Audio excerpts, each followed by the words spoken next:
I started my sophomore year, so that was 2015. Started with the welding program.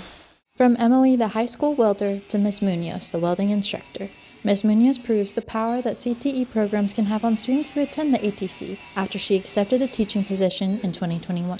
You know, we kept contact there, like we're family in there, so that's the main thing. They kept contact with me and they ended up calling me. I prayed about it and it's a good plan. God's put me in a good place.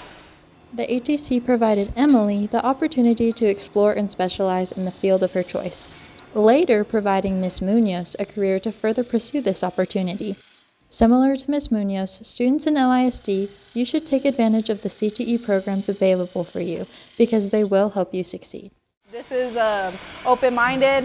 You know, I teach, but I also learn at the same time with my students. That's the best thing about it. It's a playground every day and I love it.